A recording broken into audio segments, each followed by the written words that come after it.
Bienvenidos, hoy caminamos por Salamanca, una ciudad que no se visita, se escucha. Salamanca es piedra dorada que guarda memoria, es silencio antiguo y palabras que aún resuenan. Y el primer nombre que encontramos es el de San Juan de la Cruz. Aquí vino a estudiar y a formarse, aquí afinó su mirada interior. En Salamanca aprendió que el conocimiento no apaga el espíritu y que la verdadera fe no teme a la inteligencia.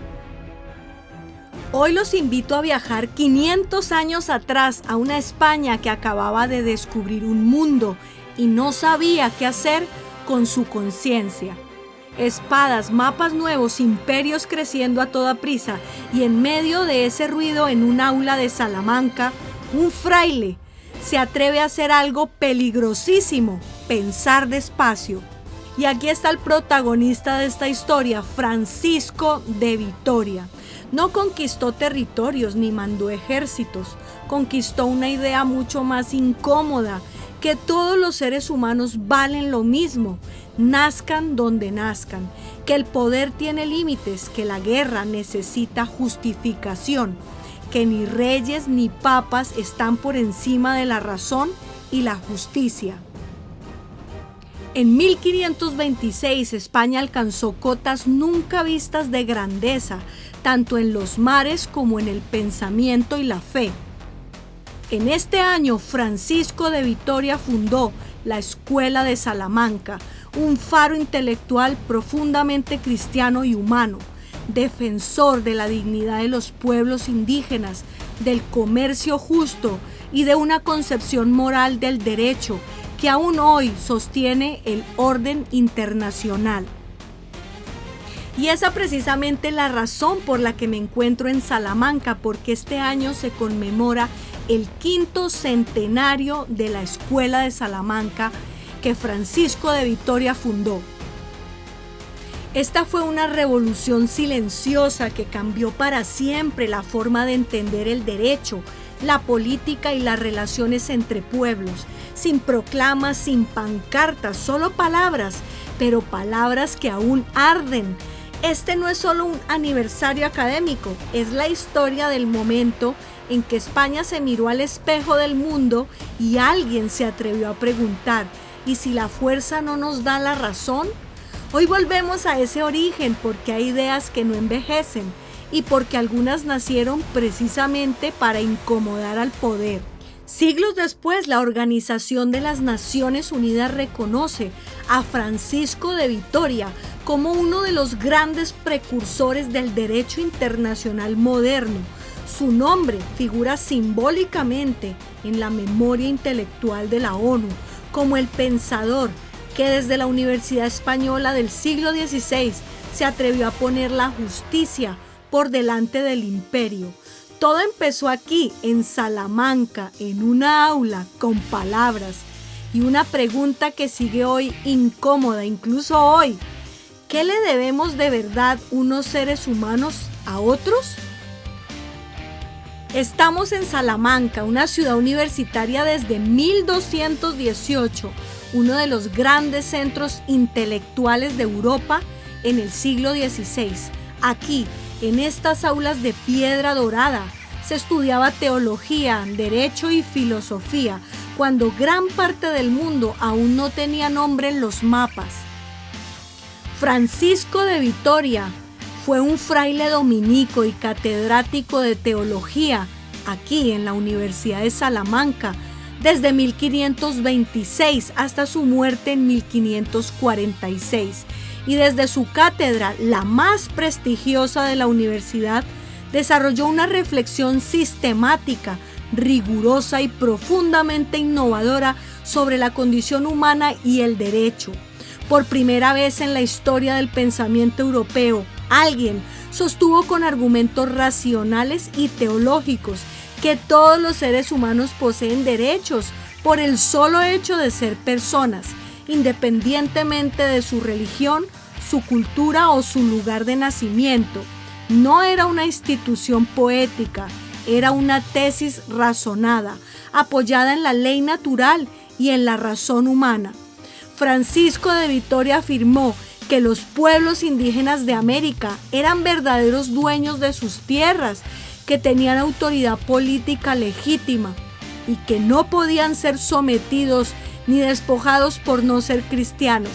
Negó que el Papa tuviera poder temporal sobre ellos y rechazó que la guerra o la conquista fueran moralmente legítimas sin causa justa. Estas ideas, formuladas en Salamanca en la década de 1530, constituyen el núcleo de lo que hoy entendemos como derechos humanos y derecho internacional, aunque esos términos no existieran todavía. Vitoria también estableció principios fundamentales sobre la guerra justa, la protección de los inocentes, la proporcionalidad del uso de la fuerza y la necesidad de respetar una comunidad jurídica universal entre los pueblos, lo que él llamó el ius gentium, el derecho de gentes. La ONU señala simbólicamente a Francisco de Vitoria como una figura fundacional del pensamiento jurídico internacional, y en el ámbito académico y diplomático su nombre aparece asociado al origen intelectual de los principios que hoy rigen las relaciones entre estados: soberanía limitada, derechos humanos, prohibición de la guerra injusta. Todo eso nació aquí, en Salamanca, en una universidad, en una cátedra de teología. Francisco de Vitoria nació hacia 1483 y la mayoría de los historiadores actuales se inclinan en que sería en Burgos, aunque no existe un documento concluyente. Sobre sus padres la información es muy escasa, pero lo que sí se sabe es que tenía una familia cristiana y que recibió una educación suficiente como para ingresar joven en la orden de predicadores dominicos, lo que ya indica un entorno con acceso a formación. Él ingresó en la orden dominica siendo muy joven y fue enviado a estudiar a la Universidad de París, el gran centro intelectual europeo del momento. Allí se formó en teología escolástica, especialmente en el pensamiento de Santo Tomás de Aquino, y entró en contacto con el humanismo renacentista. Esta combinación, tomismo riguroso y atención a los problemas reales del mundo, será decisiva en su pensamiento posterior. Tras varios años en París, regresó a España hacia 1523. Enseñó primero en Valladolid y en el 26 fue nombrado catedrático de prima de teología aquí en la Universidad de Salamanca, la cátedra más prestigiosa de la universidad. Salamanca era entonces uno de los grandes centros de estudio de Europa y desde allí Vitoria desarrolló toda su obra intelectual hasta su muerte en 1546. Él no escribió libros en vida, su pensamiento nos ha llegado a través de sus lecciones universitarias y relecciones, cuidadosamente recogidas por sus alumnos. Desde esa cátedra, sin ocupar cargos políticos ni eclesiásticos de poder, Francisco de Vitoria influyó de manera decisiva en la teología, el derecho y la reflexión moral de su tiempo. Esta estatua de Francisco de Vitoria se encuentra en la Plaza del Concilio de Trento en Salamanca, que está ubicada frente al convento de San Esteban. Es una escultura de bronce y granito que mide aproximadamente 2,95 metros y que fue inaugurada el 6 de septiembre de 1975 por el Ayuntamiento de Salamanca. Su autor fue el escultor Francisco Toledo. Detrás de nosotros se alza la fachada de la iglesia del convento de San Esteban. Es uno de los grandes hitos del Renacimiento español. Su construcción comenzó a finales del siglo XV y se desarrolló principalmente durante la primera mitad del XVI, justo en los años en los que Salamanca vivía su máximo esplendor intelectual. Sinceramente, mi capacidad de asombro se renueva constantemente por los rincones tan maravillosos que España tiene. No se pueden comparar bellezas arquitectónicas porque cada una en su estilo es única y preciosa. Sinceramente, la fachada de estilo plateresco de esta iglesia me ha dejado completamente impactada. Se trata de la fachada del convento de San Esteban, uno de los grandes hitos del Renacimiento español. Su construcción comenzó a finales del siglo XV y se desarrolló durante la primera mitad del XVI, justo en los años en que Salamanca vivió su máximo esplendor intelectual. Y como vemos, está ricamente decorada, concebida no solo como una entrada a un templo, sino como manifestación visual del poder, del conocimiento y de la fe dominica. Está organizada como un gran retablo de piedra. En el centro aparece San Esteban, primer mártir del cristianismo, que da nombre al convento. A su alrededor una profusión de relieves, columnas, hornacinas y símbolos teológicos que hablan de predicación, estudio y defensa doctrinal. Sin duda, esta fachada comunica prestigio, autoridad intelectual y presencia pública. Para los contemporáneos, San Esteban no era solo un convento bello, sino un centro de referencia espiritual y académica dentro de Salamanca. Y es aquí, justo delante de esta fachada, donde se comprende por qué este lugar es clave. Todo este conjunto arquitectónico entre la iglesia y el convento de San Esteban no es solo un monumento, fue un centro de formación intelectual y espiritual. Desde aquí se impulsó la actividad de la orden Predicadores Dominicos en el contexto de la España renacentista y de la Contrarreforma, articulando enseñanza, teología y acción pastoral. El convento acogió una casa de estudios teológico muy respetada y con el tiempo se convirtió en sede de la Facultad Pontificia de Teología de San Esteban, una institución que sigue activa hoy día y que tiene sus orígenes en los estudios dominicos del siglo XIII.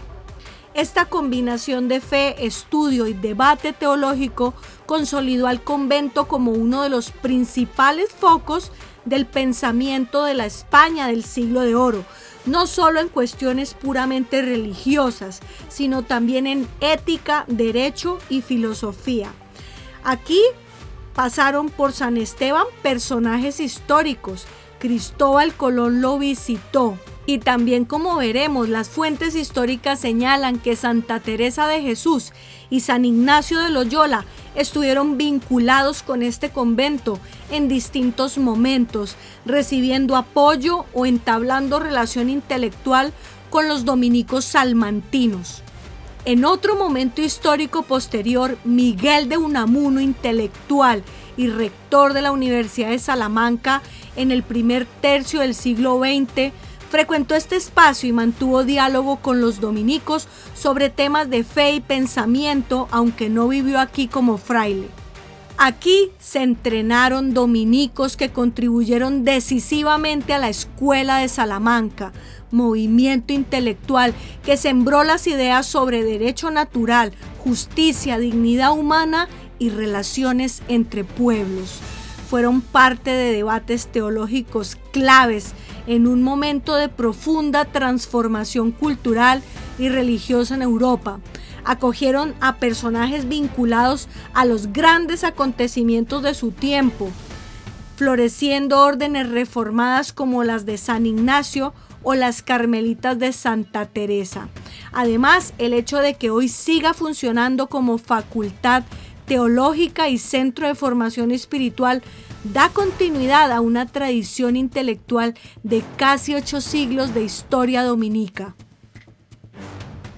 Me encantó el claustro y también esos espejos que se colocaron para facilitar la contemplación arquitectónica y la conservación del edificio. Ese detalle me encantó.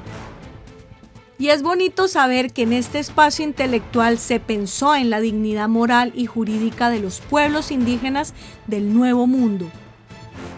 Y claro, hago un ejercicio de imaginación, imagino en este claustro principal a todos esos monjes en silencio, estudiando y en tránsito.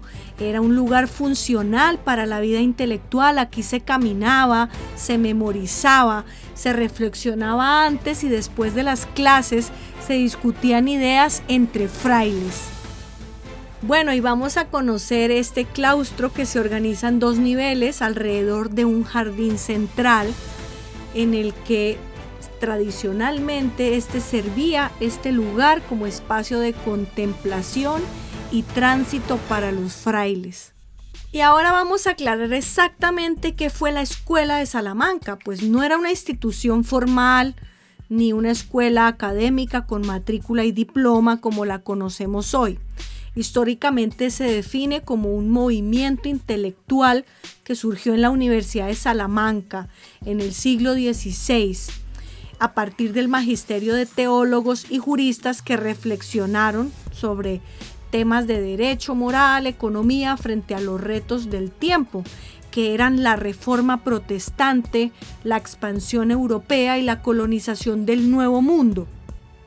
El nombre Escuela de Salamanca es historiográfico, pues está acuñado por estudiosos modernos para agrupar a quienes compartieron ciertos métodos y preocupaciones, sobre todo derivados del tomismo, la filosofía de Santo Tomás de Aquino, adaptados a problemas concretos de la época. Este año habrá un montón de encuentros culturales aquí, celebrando el 5º centenario de la Escuela de Salamanca. Así que este lugar sigue siendo foco de debate y reflexión sobre temas contemporáneos inspirados en su legado histórico. También es un monumento histórico abierto al público que, por supuesto, me encantó.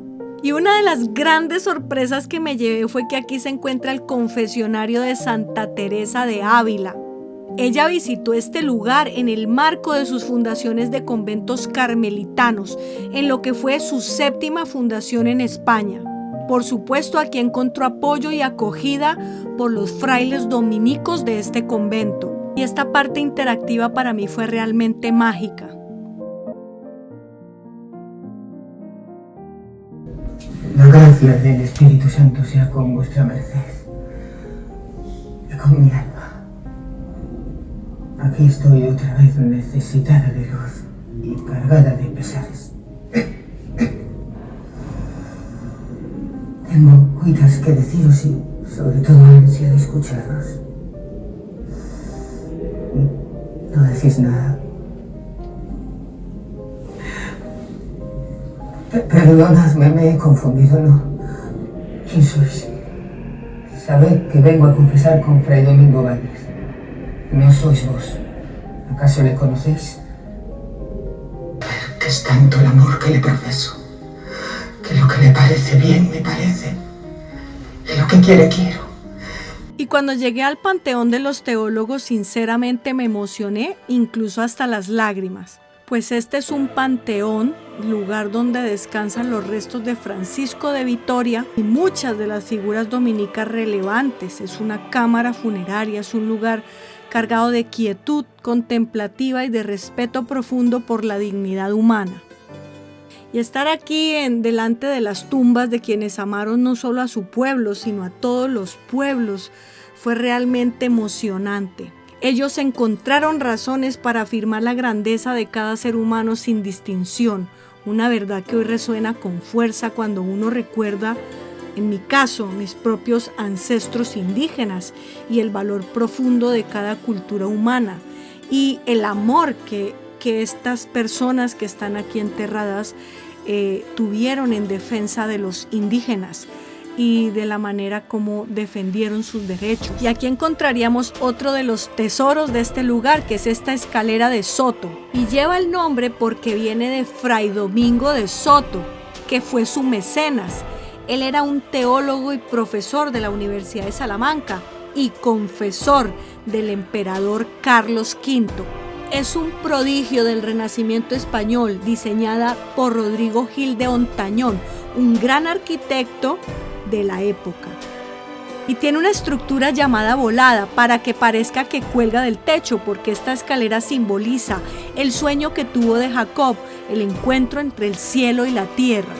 Por eso se encuentran aquí escritas las palabras que él pronunció. Cuán imponente es este lugar, que es casa de Dios y puerta del cielo. Y llegamos a un lugar fantástico donde están una puesta en escena maravillosa del pensamiento que tuvo Francisco de Vitoria, también lleno de odas a los indígenas de América. Francisco de Vitoria, en el corazón del siglo XVI, nos enseñó algo que aún hoy resuena como un faro: justicia y humanidad. Que los pueblos indígenas no eran seres sin derechos ni dignidad, sino comunidades plenas, con leyes, costumbres y una vida propia que merecía respeto. En sus reflexiones sobre la colonización y el encuentro entre culturas, Vitoria defendió con claridad que los indígenas tenían derecho a gobernarse según sus propias leyes, a conservar sus territorios, a comerciar libremente y a no ser subyugados por la fuerza. Y hoy, al visitar este lugar, no puedo evitar sentir un puente profundo con los pueblos indígenas de mi país natal, Colombia.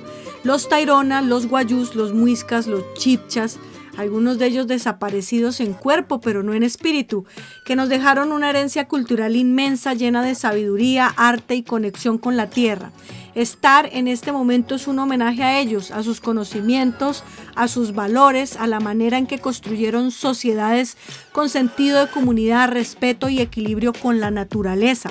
Y por supuesto un agradecimiento sincero a Vitoria, porque él amó y defendió la humanidad de los pueblos originarios, y para él no era una idea abstracta, era un deber, un acto de justicia y un acto de humanidad. Francisco de Vitoria, defensor de lo humano, él vio en los indígenas no súbditos, ni sombras de un poder lejano, sino hombres y mujeres dueños de su tierra, portadores de leyes, costumbres y vida. Sus palabras fueron un puente de justicia, un faro que señala que la dignidad no se negocia, que la humanidad no conoce fronteras y que la ley, cuando es verdadera, protege y no destruye. Gracias a él aprendimos que los derechos humanos no son un lujo del presente, sino un principio eterno que late en cada mirada, en cada cultura que respira y sueña. Gracias a todos aquellos hombres que brillaron como un fuego antiguo, inspirando a quienes defendían lo justo, a quienes levantan la voz por los que no pueden, a quienes recuerdan que amar al otro es reconocer su plena humanidad. Francisco de Vitoria, maestro de justicia y de conciencia, que tu memoria nos guíe para que ningún pueblo sea olvidado, para que la dignidad siempre sea ley, para que la humanidad se reconozca en todos los rostros, en todas las voces y en todas las culturas. Hay evidencia clara que Carlos V reconoció la autoridad intelectual de Vitoria y el emperador llegó a escribirle directamente cartas en las que solicitaba su consejo autorizado sobre asuntos concretos relacionados con las Indias. No obstante, la relación no fue un continuo abrazo intelectual sin tensiones. Aún así, el emperador no rompió con Vitoria ni lo marginó, sino que consultó siempre con él y lo invitó a ser teólogo imperial en el Concilio de Trento en 1545. Pero no pudo asistir porque un ataque severo de gota lo dejó casi paralítico poco antes y durante el inicio del concilio, y él dedicó sus últimos meses a prepararse para la muerte y no para el viaje a Trento. Vitoria fue una conciencia crítica que proporcionó el marco ético y legal para cuestionar y reformar la política imperial de Carlos V respecto a América. La Organización de las Naciones Unidas le homenajeó a Francisco de Vitoria y la sala del Consejo del Palacio de las Naciones de Ginebra lleva su nombre. Y en uno de los murales de esa sala están pintada Francisco de Vitoria dando clase en la Universidad de Salamanca. Y aquí, según entramos, nos encontramos un panteón, el de Fernando Álvarez de Toledo y Pimentel, tercer duque de Alba, una de las figuras más destacadas del reinado de Carlos V y Felipe II. Él fue militar, estadista y noble de primera fila. Su carrera fue imponente en el siglo XVI. Fue gobernador de los Países Bajos, general de los ejércitos imperiales y uno de los hombres de mayor influencia en la corte hispánica. Destacado por su fuerza militar, su lealtad a la monarquía y su carácter firme. Y ahora está aquí su mausoleo definitivo. Y no hay mejor lugar para hablar de los dominicos que la iglesia del convento de San Esteban en Salamanca. Los dominicos, oficialmente conocidos como la Orden de los Predicadores, fueron fundados por Santo Domingo de Guzmán en 1216, en el marco de la Iglesia Católica medieval, como respuesta a la necesidad de predicar la fe y enseñar la doctrina correcta, especialmente frente a movimientos heréticos como los cátaros en el sur de Francia. Su misión combinaba oración, estudio y predicación, y buscaban un equilibrio entre la contemplación espiritual y la acción en el mundo. Desde sus inicios se destacaron por su rigor intelectual, fundando escuelas y universidades, y por su disciplina y vida comunitaria austera, basada en la pobreza y en la obediencia. Y acá aparece un gran fresco barroco que representa a la iglesia militante y triunfante. Fue pintada por Antonio Palomino hacia 1705. El oso es la ira, la avestruz la gula, el pavo la soberbia, el lobo la avaricia, la cabra la lujuria, el perro la envidia y la tortuga la pereza. Volvamos al pasado. Cada día los frailes aquí celebrando las horas canónicas en el coro, maitines, laudes, tercera, sexta, nona, vísperas y completas. Era un ritmo de oración que marcaba la jornada, alternando salmos, lecturas y antífonas. El coro no era una zona decorativa, sino el corazón de la vida de la iglesia, donde la comunidad se reunía 2 veces al día para orar en voz cantada y en conjunto. ¡Ah! ¿Quién volviera al pasado y pudiera estar en esa escena? Este templo es importante porque una figura como Teresa de Jesús escogió este lugar para confesarse y dialogar con los frailes. Eso dice mucho de la importancia espiritual y académica de la comunidad dominica aquí. Mientras caminamos y conocemos la hermosa sacristía del convento de San Esteban, vamos a hablar acerca de la escuela de Salamanca. Eran teólogos escolásticos formados en Santo Tomás de Aquino, pero con una lucidez extraordinaria para aplicar el derecho natural a problemas reales, como la conquista, la esclavitud, la guerra, el poder político, el comercio y la dignidad humana principalmente. Su fundador, Francisco de Vitoria. Desde su cátedra de prima de teología en la Universidad de Salamanca pronunció sus famosas relecciones, especialmente sobre los indios y sobre el derecho de guerra. Domingo de Soto, que fue confesor del emperador Carlos V y participó en el Concilio de Trento. Él escribió sobre justicia social, pobreza, salario justo y derecho natural. Su obra es clave para entender el pensamiento económico moderno. Melchor Cano, el arquitecto del método, estableció cómo debía hacerse la teología con rigor. Martín de Azpilcueta, el navarro que entendió el dinero, reflexionó sobre la inflación, el valor del dinero y el mercado. Diego de Covarrubias y Leiva, el jurista del derecho natural. Y aquí hacemos una pausa porque les quiero mostrar que por esa puerta entraba Santa Teresa de Ávila a confesarse y lo hacía delante de este Cristo. Y seguimos nombrando las figuras más relevantes de la escuela de Salamanca. Tomás de Mercado, el dominico del comercio atlántico. Él analizó los contratos, la usura, el comercio de esclavos y las prácticas mercantiles. Y aquí en este hermoso lugar donde se confesaba Santa Teresa de Ávila, tenemos que mencionar a Fray Bartolomé de las Casas, que dedicó su vida a la defensa radical de los pueblos indígenas.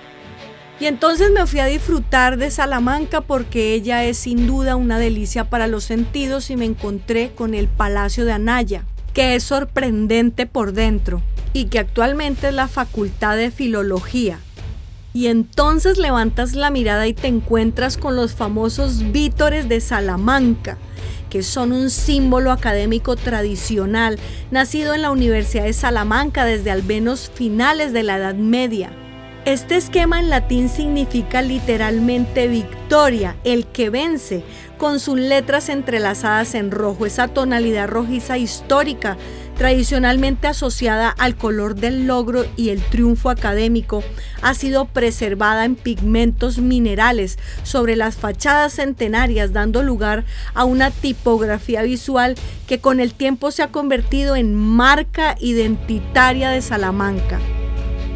Y sinceramente la V lo dice todo: V de vítores, V de victorias académicas, V de Vitoria, V de quinto centenario y V que también es mi símbolo favorito con las manos. Así que no se olviden que el saber se celebra con vítores y que el esfuerzo merece memoria. Y con esa idea latiendo, cruzamos la plaza y volvemos la mirada hacia la Catedral de Salamanca en su fachada. Es que aquí está este astronauta con traje espacial, representando la era del espacio y los logros tecnológicos del siglo XX. Tallada por el cantero Miguel Romero, con la supervisión de Jerónimo García de Quiñones, un arquitecto, que fue añadida en el 92 cuando se restauró la puerta de ramos de la Catedral Nueva de la Asunción de la Virgen, de la exposición Las Edades del Hombre, y que sinceramente cada vez que voy a Salamanca voy a verla porque a mí me encanta.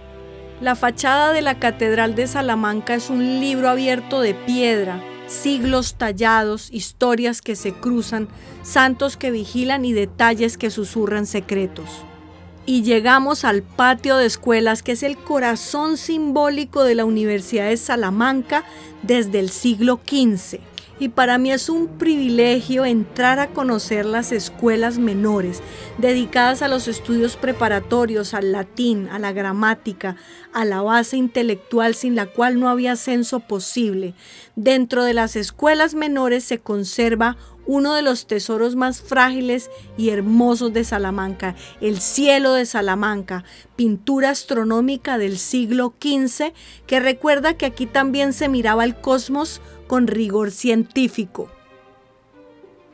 El cielo de Salamanca, un universo suspendido sobre las escuelas menores, estrellas, constelaciones, y él nos cuenta que aprender era también contemplar el cosmos. Aquí hay algunas inscripciones que los reyes de España inauguraron el curso académico en el 8º centenario de la fundación de la Universidad de Salamanca. Y en la fachada de las escuelas mayores nos encontramos a los reyes católicos esculpidos en la piedra. Y otro de los símbolos principales que si vienes a Salamanca no puedes dejar de ver: en esta calavera en su cabeza hay una ranita. Y esa ranita se ha convertido en todo un rito turístico y académico, un guiño que une historia, arte y aprendizaje en un solo salto. Y desde la calle de la Fe, un privilegio estar en Salamanca y los espero en mi próxima aventura.